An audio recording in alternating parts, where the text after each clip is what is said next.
அடுத்த முறை திராவிட முன்னேற்றக் கழகம் என்னுடைய அருமை நண்பர் பரந்தாமனை இந்த பொது தொகுதியில் நிற்க வைத்து வெற்றி பெற வைக்க வேண்டும். கோட்சேவே தன்னுடைய கொள்கை தலைவர் என்று சொன்னால் கூட நம்ப வைக்கிற அளவிற்கு சிறந்த பேச்சாளர்கள் அவர்கள். அதாவது எனக்கு என்ன ஆச்சரியம்னா, தேர்தலப்ப நீங்கள் எங்கே போனீங்கன்னு தான் இவ்வளவு ஆவேசமாகவும் இவ்வளவு உற்சாகமாகவும் இவ்வளவு வேகமாக இருக்கீங்களே, தேர்தலப்ப எங்கே போனீங்க? பாஜகவோடு திராவிட முன்னேற்ற கழகம் தான் ரகசிய தொடர்பு வைத்திருப்பதாக பல நேரங்களில் பல தகவல்கள் சொல்லும். இருட்டு அறைக்குள் முரட்டு குத்து மாதிரி ஆகும். இந்த 30 ஆண்டு கால ஆட்சி படத்திலே நான் அதை செய்தேன் இதை செய்தேன், காவிரி மேலாண்மை ஆணையம் அமைத்து தந்தேன் என்று சொல்வதெல்லாம் பெருமையா? எங்கள் நண்பர் கல்யாண சுந்தரம் இங்கு எடுத்து சுட்டி காட்டினார்கள். 2016 வரை புரட்சி தலைவி அம்மா அவர்கள் ஆட்சி செய்தார். அதுவரை ஜிஎஸ்டி இல்லை, அதுவரை நீட் இல்லை. அதற்கு பிறகு என்னெல்லாம் ஆனது என்பது அவருக்கு நீக்கப்பட்ட அந்த அமைச்சர் முன்னாள் அமைச்சராகிவிட்டார். அந்த துறைக்கு ஒரு அமைச்சர் நியமனம் செய்யப்பட்டு விட்டது. ஆனால் அந்த துறையினுடைய அமைச்சரை யாராவது போய் பார்த்தால், மாப்பிள்ளை நான் தான் சட்டா வருது, நான் பேசலாம், இங்க இருக்கிற 3 நண்பர்கள் பேசலாம், ஆனால் மக்கள் தானே இறுதி எஜமானர்கள். வாக்காளர்கள் என்ன தீர்மானத்தை தந்தார்கள்? Dr. Srivama's Wellness presents the debates for the people, powered by Milky Mist. ஆயுர்வேதம் ஒரு பொக்கிஷம், நம் ஆயுள் நீட்டிக்கும் அற்புதம். டாக்டர் ஸ்ரீவர்மாஸ். இது என்ன பாயசத்துக்கா? இதுதாமா பாயசத்தோட secret. Sweet and condensed milk from Milky Mist. பார்த்தாலே தெரியுது நல்ல சூப்பர் பாயசம். Sweet and condensed milk from Milky Mist. முன்னாள் அமைச்சர் வைகை செல்வன் அவர்கள் தன்னுடைய கருத்தை முன்வைப்பதற்காக வருகிறார்.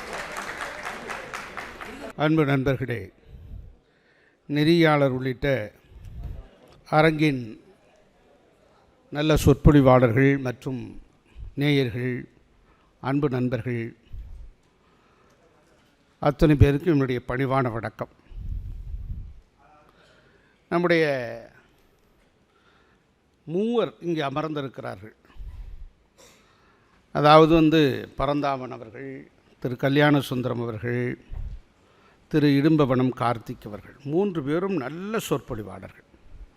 அவர்களுக்கு விஞ்சக்கூடிய அளவிற்கு வேறு எந்த சொற்பொழிவாளரும் பேச முடியாத அளவிற்கு ஆகச்சிறந்த ஆளுமை கொண்ட சொற்பொழிவாளர்கள். கோட்சேவே தன்னுடைய கொள்கை தலைவர் என்று சொன்னால் கூட நம்ப வைக்கிற அளவிற்கு சிறந்த பேச்சாளர்கள் அவர்கள். அந்த அளவுக்கு ஆணித்தரமாகவும் ஆவேசமாகவும் ஆழமாகவும் கேட்பவர்களை வியக்கக்கூடிய அளவுக்கு பேசக்கூடிய சக்திமிக்க பேச்சாளர்கள். நான் இந்த சட்டமன்ற தொகுதியில் இது தீநகர் சட்டமன்ற தொகுதிக்கு உட்பட்டது என்று கருதுகிறேன். அடுத்த முறை திராவிட முன்னேற்றக் கழகம் என்னுடைய அருமை நண்பர் பரந்தாமனை இந்த பொது தொகுதியில் நிற்க வைத்து வெற்றி பெற வைக்க வேண்டும். ஏனென்று சொன்னால் இந்த தொகுதியில் வந்திருக்கக்கூடிய அத்தனை பேரும் பரந்தாமுடைய தீவிர விசிறிகளாக இருக்கிறார்கள். ஆனால் தமிழக வெற்றி கழகம்தான் பட்டியலினத்தைச் சேர்ந்தவர்களை பொது தொகுதியில் நிற்க வைத்து வெற்றி பெற வைத்திருக்கிற மகத்தான சாதனையை தமிழக வெற்றி கழகம்தான் செய்திருக்கிறார். இது திராவிட இயக்கத்தினுடைய சித்தாந்தம், திராவிட இயக்கத்தினுடைய கொள்கை, திராவிட இயக்கத்தினுடைய லட்சிய கோட்பாடுகள் இவைகள் எல்லாம் வென்றெடுக்கக்கூடிய தலைவராக இருக்கிறார் என்ற காரணத்தினால்தான் மக்கள் அவருக்கு ஆதரவு தந்திருக்கிறார்கள், ஆட்சி அதிகாரத்தை அவருக்கு தந்திருக்கிறார்கள். மேலும் அருமை நண்பர் பரந்தாமன் அவர்கள் பேசுகிற போது சொன்னார்கள், நிதித்துறை அமைச்சர் பேசினார் என்று. அவருடைய கட்சியை சேர்ந்த மூத்த அமைச்சராக இருந்தவர், சட்டமன்ற உறுப்பினராக இருந்த அண்ணன் திரு ஏவா வேலு அவர்களே அது குறித்து மாப்பிள்ளையினுடைய பேச்சு இப்படித்தான் இருக்கும் அப்படின்னு சொன்னார். நக்கீரன் வளர்த்த நற்றமிழை சென்னையில் வாழ்பவர்கள் இஸ்துக்குன்னு வந்து விட்டார்கள்னு சொல்லுவாங்க. இஸ்துக்குன்னு என்று வந்துவிட்டால் இழுத்துட்டு வந்துட்டார்கள் நகைச்சுவையாக சொல்வார்கள். அதாவது எங்கள் ஊரில் இருந்து ஒரு அம்மா இங்கே சென்னைக்கு குடி வந்தாங்க. சென்னைக்கு குடி வருகிற போது வீட்டுக்காரர் சொன்னார், இன்றைக்கி கீரை வாங்கி சமையல் பண்ணி வைமா அப்படின்னு. மார்க்கெட்டுக்கு போனாங்க. போன உடனே இந்த அம்மா கேட்டாங்க, எப்படிம்மா கீரை அப்படின்னு. அந்த அம்மா சொன்னாங்க, நான் நல்லா கீரைம்மா, நீ நல்லா கீரையா அப்படின்னு. இந்த அம்மா கேட்ட கீரை வேறு, அந்த அம்மா சொன்ன கீரை வேறு. எப்படிம்மா கீரைன்னு கேட்டது. அந்தம்மா சொல்லிச்சு, நான் நல்லா கீறம்மா, நீ நல்லா கீறியா அப்படின்னு. அது மாதிரி இது ஒரு வட்டார வழக்கு சொல். ஏற்கனவே திராவிட முன்னேற்றக் கழகத்தில் லண்டனில் படித்தவர், மிகச்சிறந்த அறிவாளி என்று போற்றப்பட்ட பிடிஆர் அவர்களே என்ன சொன்னார்? மாவட்ட கலெக்டருக்கு மாவட்ட கலெக்டர்னு சொன்னார், பழக்க வழக்கத்துக்கு பயக்க வயக்கம்னு சொன்னார். அப்போது கூட இதே சர்ச்சையும் இதே பிரச்சனையும் நிதித்துறை அமைச்சராக இருந்தபோது பிடிஆர் அவர்கள் அந்த நிதித்துறையை தாக்கல் செய்தபோது இப்படி ஒரு பிரச்சனையெல்லாம் எழுந்தது என்பதை அவர் மறந்துவிட்டார். அதற்கு பிறகு பாஜகவோடு தமிழக வெற்றிக் கழகம் தொப்புள் கொடி உறவு இருக்கிறது என்ற ஒரு அபாண்டமான ஒரு குற்றச்சாட்டை இங்கு முன்வைத்தார். தமிழக வெற்றிக் கழகத்தினுடைய கொள்கை எதிரியாக பாஜக இருக்கிறது என்பதை மிக வெளிப்படையாக சொன்ன ஒரே தலைவர் தமிழக வெற்றிக் கழகத்தினுடைய தலைவர் தான் என்பதை அவருக்கு சுட்டிக்காட்ட விரும்புகிறேன். பாஜகவோடு திராவிட முன்னேற்றக் கழகம்தான் ரகசிய தொடர்பு வைத்திருப்பதாக பல நேரங்களில் பல தகவல்கள் சொன்னது. இருட்டு அறைக்குள் முரட்டு குத்து மாதிரி அவங்க திராவிட முன்னேற்றக் கழகமும் பாஜகவும் அவ்வாறாக கூட்டணி வைத்து கொண்டார்கள். மேலும் இது குதிரை பேரம் என்று சொல்லுகிறார்கள், குதிரை பேரம் நடத்திவிட்டதாக சொல்லுகிறார்கள். இப்படி பல விஷயங்களை அபாண்டமாக சொல்லிக்கொண்டே வருகிறார்கள். 2006 திராவிட முன்னேற்றக் கழகம் ஆட்சி செய்த ஆட்சியினுடைய சட்டமன்ற உறுப்பினருடைய எண்ணிக்கை, அன்பு நண்பர்களே, உங்களுக்கு நான் பணிவுட சுட்டிக்காட்ட விரும்புகிறேன், 96 பேர் தான் சட்டமன்ற உறுப்பினர்களாக இருந்தார்கள். மைனாரிட்டி சர்க்கார், மைனாரிட்டி அரசாங்கத்தை தான் திராவிட முன்னேற்றக் கழகம் காங்கிரஸ் துணையோடு ஆட்சி அதிகாரத்தை 5 ஆண்டு காலம் இழுத்து சென்றது. அதையெல்லாம் எளிதாக மறந்து விட்டார்கள். 50 ஆண்டு காலம், அதாவது ஆட்சி கட்சியில் இருக்கிறவர்கள் 50 ஆண்டு காலம் கட்சியிலே இருந்து கட்சி நடத்தி கொண்டிருக்கிறவர்கள் 50-60 ஆண்டு காலமாக, சற்றேறக்குறைய திராவிட முன்னேற்றக் கழகம் 30 ஆண்டு காலம் ஆட்சி பீடத்தில் இருந்திருக்கிறது. இந்த 30 ஆண்டு காலம் ஆட்சி பீடத்திலே நான் அதை செய்தேன், இதை செய்தேன், காவிரி மேலாண்மை ஆணையம் அமைத்து தந்தேன் என்று சொல்வதெல்லாம் பெருமையா? அதுதானே உங்களுடைய வேலை. 30 ஆண்டுகள் கூட நீங்கள் இதை செய்யவில்லை என்று சொன்னால், இந்த 100 நாட்களுக்குள்ளாக நீங்கள் விமர்சனம் செய்கிறீர்களே, குதிக்கிறீர்களே, கொந்தளிக்கிறீர்களே, ஆவேசப்படுகிறீர்களே, 30 ஆண்டு காலம் நீங்கள் செய்ய வேண்டிய கடமை தானே. ஆக அந்த கடமையிலிருந்து ஹாரங்கி, கபினி போன்ற அணைகள் எல்லாம் குறுக்கே கட்டப்படுகிற போது பல்வேறு பிரச்சனை எழுந்தது. அப்படி எழுகிற போது நீங்கள் கைகட்டி வேடிக்கை பார்த்தீர்கள் என்று தொடர்ந்து அப்போதெல்லாம் குற்றச்சாட்டு எழுந்தபோது இந்த பிரச்சனை எழுந்திருக்க வாய்ப்பே இல்லை. முல்லை பெரியாரின் அணையின் நீர்மட்டத்தை உயர்த்துவதற்கும் சரி, பாலாற்றின் குறுக்கே ஆந்திர அரசு அணை கட்டுவதும் சரி, காவிரி தண்ணீர் பிரச்சனை எழுந்தபோதும் சரி, ஆட்சி செய்திருக்கக்கூடிய திராவிட முன்னேற்றக் கழகம் கடந்த காலங்களில் செய்யவே இல்லை என்பதற்குத்தானே சட்ட போராட்டம் நடத்தினார்கள். அந்த சட்ட போராட்டத்தின் அடிப்படையில் தானே உச்சநீதிமன்றத்தில் இப்போதும் இந்த சட்ட போராட்டம் நடத்தப்பட்டது. சற்றேறக்குறைய 205 டிஎம்சி நமக்கு உரிமை கிடைத்தது. 300 டிஎம்சி 320 டிஎம்சி தருவதாக புரட்சித் தலைவர் எம்ஜிஆருக்கு குண்டுராவ் சொன்னபோது 400 டிஎம்சி வாங்காமல் வராதீர்கள் என்று விமர்சனம் செய்தார்கள். அதற்கு பிறகு 205 டிஎம்சி ஆனது. இப்போது எவ்வளவு கிடைக்கிறது? 177.25% டிஎம்சி தான் வருகிறது. இந்த வழக்கு இருக்கிறது. இப்போது கூட இன்றைய தினம் 1 டிஎம்சி தண்ணீரை தொடர்ந்து தண்ணீர் திறந்து விட வேண்டும் என்று உத்தரவு பிறப்பிக்கப்பட்டிருக்கிறது. அந்த உத்தரவை ஏற்றுத்தான் ஆக வேண்டும். கர்நாடகா மாநிலம் அரசியல் செய்து கொண்டிருக்கிறது. தொடர்ந்து இன்று நேற்றல்ல, பல ஆண்டு காலமாக, ஏறக்குறைய 600 காலமாக தொடர்ந்து அரசியல் செய்கிறது. இந்த அரசியலுக்காக ஒவ்வொரு அரசும் பழிவாங்கப்பட்டு கொண்டிருக்கிறது. ஆனால் 100 நாட்களே தொடங்கி இருக்கிற, 100 நாட்களே தன்னுடைய எல்லையை தொட்டு இருக்கிற தமிழக வெற்றிக் கழகத்தினுடைய அரசு டிப்ளமேட்டிக் என்று சொல்வார்களே, ராஜதந்திர நடவடிக்கையாக பல்வேறு பூர்வமான ஆக்கப்பூர்வமான நடவடிக்கைகளை நாங்கள் செய்து வருகிறோம் என்பதை அருமைக்குரிய நண்பர்களுக்கும் உங்களுக்கும் நான் சுட்டிக்காட்ட விரும்புகிறேன். இந்த ஆட்சி 10 லட்சத்துக்கு மேலே 13 லட்சம் கோடிகளை கடனாக பெற்றிருக்கிறார். அதாவது ஒரு நிதிநிலை அறிக்கையிலே கடன் பெறுவது என்பது தவறில்லை. கடன் வாங்கித்தான் ஒரு அரசு நடத்த வேண்டும், அல்லது கடன் வாங்கித்தான் ஒரு மூலதன செலவுகளை செய்ய வேண்டும், கடன் வாங்கித்தான் நம்முடைய திட்டங்களை பெருக்க வேண்டும் என்பதில் எந்த பொருளாதாரத்தில் எந்த விதமான இடர்பாடுகளும் சுட்டிக்காட்டவில்லை. ஆனால் அதிக கடன் வாங்குகிற போது பல்வேறு திட்டங்களுக்காக மூலதன செலவை நீங்கள் மூலதன செலவுக்காக செலவு செய்து தொடரும் செலவினும் தொடராத செலவினும் என்கிற 2 வகைப்பாட்டுக்குள் அடைக்காத செலவுகளை நீங்கள் செய்கிற போதுதான் அதிக வட்டி ஏற்படுகிறது. கடன் சுமை அதிகரித்து வட்டி சுமை அதிகரிக்கிற போதுதான் மேலும் மேலும் நம்முடைய வருவாய் பற்றாக்குறை ஏற்படுகிறது என்பதை புரிந்து கொள்ள வேண்டும். மேலும் கடந்த காலங்களில் என்ன செய்தார்கள்? நீங்கள் நண்பர் கல்யாண சுந்தரம் இங்கே எடுத்து சுட்டி காட்டினார்கள். அண்ணா திராவிட முன்னேற்றக் கழக ஆட்சியின் போது 2016 வரை புரட்சித் தலைவி அம்மா அவர்கள் ஆட்சி செய்தார்கள். அதுவரை ஜிஎஸ்டி இல்லை, அதுவரை நீட் இல்லை, அதுவரை சிஏஏ பிரச்சனைகள் எழவில்லை. அதற்கு பிறகு என்னெல்லாம் ஆனது என்பது அவருக்கே தெரியும். ஆக இன்று இந்த 100 தமிழ்தாய் வாழ்த்து 3வது இடத்தில் வைக்கப்பட்டிருக்கிறது என்று அவர்கள் நீட்டி முழங்கினார்கள். நான் சொல்லுகிறேன், தமிழ்தாய் வாழ்த்தில் முதலிடத்தில் தான் வைக்கப்பட வேண்டும் என்று இந்திய பிரதமரிடத்திற்கும் உள்துறை அமைச்சரிடத்திலே நேரடியாக தமிழ்நாட்டின் முதலமைச்சர் செல்கிற போது ஒரு கடிதத்தை கொடுத்து உள்துறை அமைச்சகம் ஒரு வழிகாட்டி நெறிமுறை, அந்த கடிதமே எங்களிடம் இருக்கிறது, அந்த கடிதம் பத்திரிகையில் வெளிவந்திருக்கிறது. என்ன சொன்னார்கள்? மிக தெளிவுபடுத்தினார்கள். அந்தந்த மாநிலத்தில் மாநில பாடல்தான் முதலிடம் என்று இந்தியாவுக்கே வழிகாட்டியது தமிழ்நாட்டின் முதலமைச்சர் என்பதை இந்த இடத்திலே பணிவோடு சுட்டிக்காட்ட விரும்புகிறேன். இன்று தனி தீர்மானம் கொண்டு வரப்பட்டிருக்கிறது. இப்படி ஒன்றல்ல இரண்டல்ல 1000 விஷயங்களை நாம் எடுத்துக்கொண்டே போகலாம். ஆக குற்றச்சாட்டுகளுக்கு பதிலளித்து கொண்டே இருந்தால் நாம் இதை இன்னும் நீட்டித்து ரொம்ப நேரம் பேசிக்கிட்டே போகலாம். அதோடு மாத்திரமில்லாமல் காவிரி தண்ணீருக்கு என்ன செஞ்சாங்கன்னு கேட்டாங்க. மேட்டூர்லேருந்து மொத்த பக்கெட் ஒரு கூடையோடு இப்போ தூக்கி போட்டது தான் மிச்சம், வேறு ஒன்றும் செஞ்சதில்லை. 5 ஆண்டு காலம் ஆட்சியினுடைய அவலம் எப்படி இருந்தது, 5 ஆண்டு காலம் எப்படி லஞ்சலாவண்யம் பெருக்கெடுத்து ஓடியது என்பது எல்லோருக்கும் தெரியும்.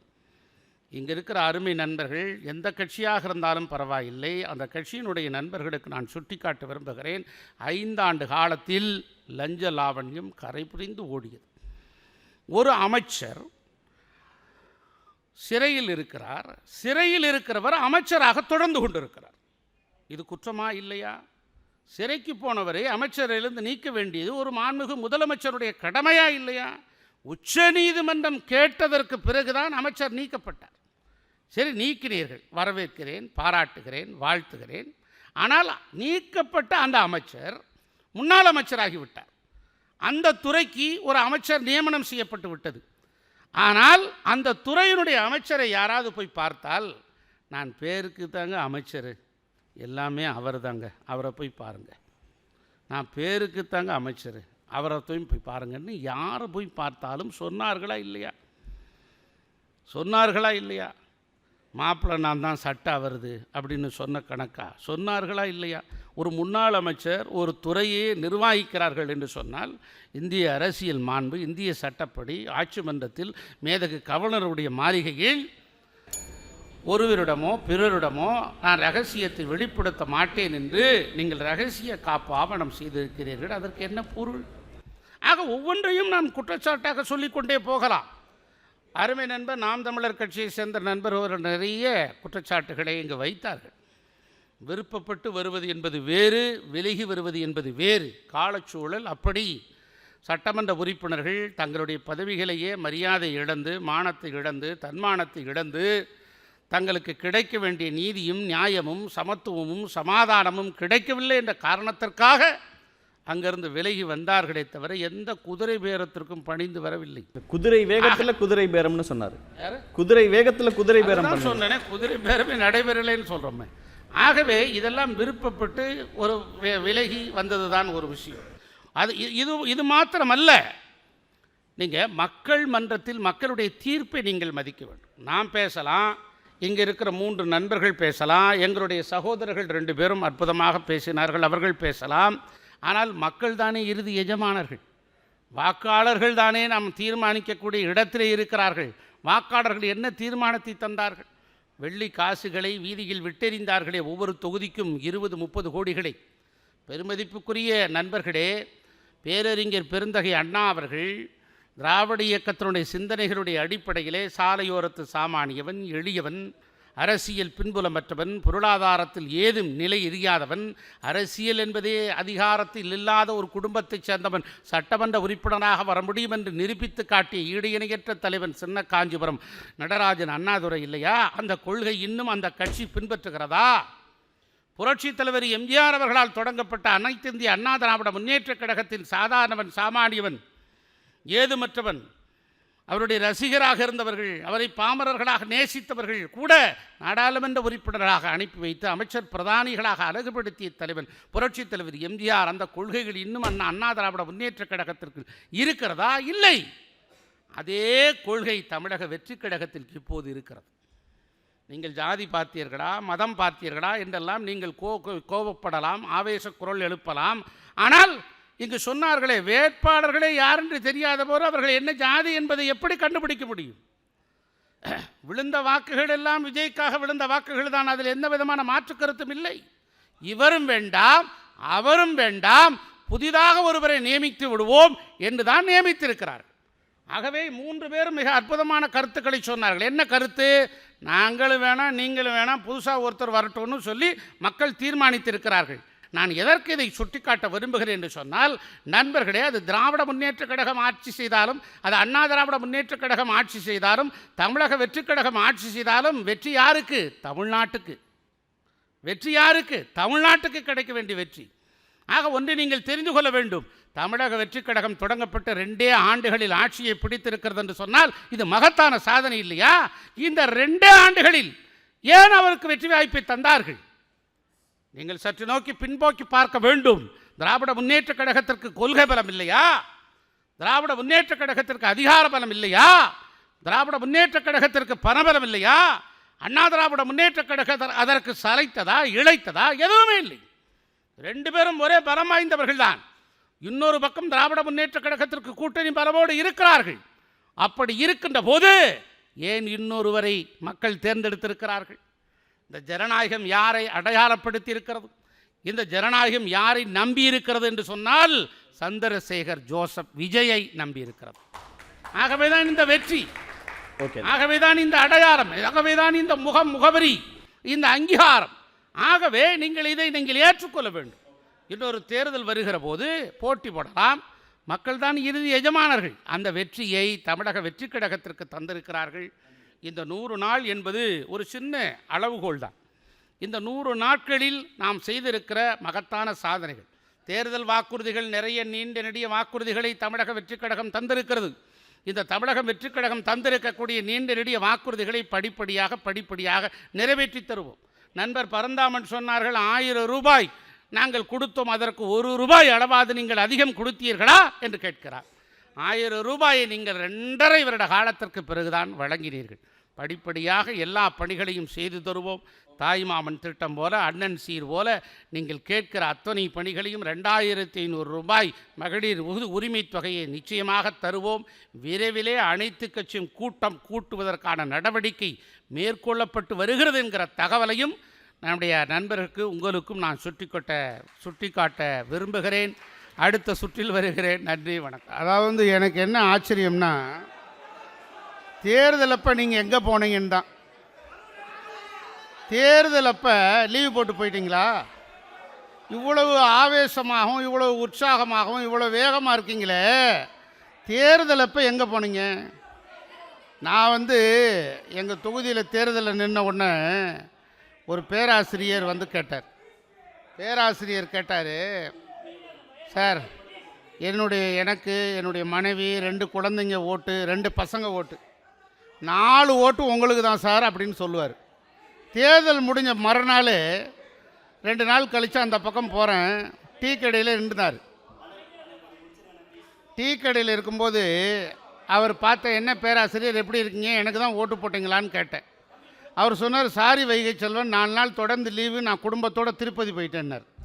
அதனால் இவ்வளோ உற்சாகமாக இருக்கீங்களே, நீங்களாம் தேர்தல் அப்போ திருப்பதி போயிட்டீங்களா? உங்கள் கட்சி ஜெயிச்சிருக்கணுமா வேண்டாமா? ஒன்று நினைத்து பார்க்க வேண்டும். இந்த நிதிநிலை அறிக்கையில் எதுவுமே செய்யலை, முட்டு கொடுக்குறாங்கன்னு சொல்லி திராவிட முன்னேற்ற கழகம் குற்றம் சாட்டியது. நிதிநிலை அறிக்கை என்பது 3 எளிமையான கேள்விகளை நான் முன்வைக்கிறேன். ஒன்று, நாம் அரசு எவ்வளவு பணம் வருகிறது அரசுக்கு, ரெண்டாவது எவ்வளோ பணம் செலவிடப்படுகிறது, மூன்றாவது பற்றாக்குறை எவ்வளோ ஏற்பட்டால் அது எப்படி சமாளிக்கப் போகிறது. இந்த 3 கேள்விகளை மையமாக வைத்துத்தான் நிதிநிலை அறிக்கை சமர்ப்பிக்கப்படுகிறது. தமிழக வெற்றிக் கழகத்தினுடைய நிதிநிலை அறிக்கை என்பது இந்த முறை நிதி பற்றாக்குறையை கட்டுப்படுத்துவதற்கும் மூலதன செலவுகளை உயர்த்துவதற்கும் ஆகிய வருவாய் பற்றாக்குறையை குறைப்பதற்குமான நடவடிக்கை செய்த முதல் அரசு தமிழக வெற்றிக் கழகத்தின் அரசுதான் என்பதை இந்த நேரத்தில் சுட்டிக்காட்டி விடைபெறுகிறேன். நன்றி, வணக்கம். வழக்கமாக ரொம்ப ஆரோக்கியமாக போகிற விவாதம் இந்த தடவை கொஞ்சம் காரசாரமாக போயிடுச்சு. புரிந்து கொண்டு இந்த நிகழ்ச்சிக்கு ஒத்துழைப்பு வழங்கிய காவல்துறையினர் உங்களை சங்கடப்படுத்தினது கொஞ்சம் மன்னிச்சிருங்க. ஒரு சிறிய நினைவு பரிசு அண்ணே கொடுங்கண்ணே.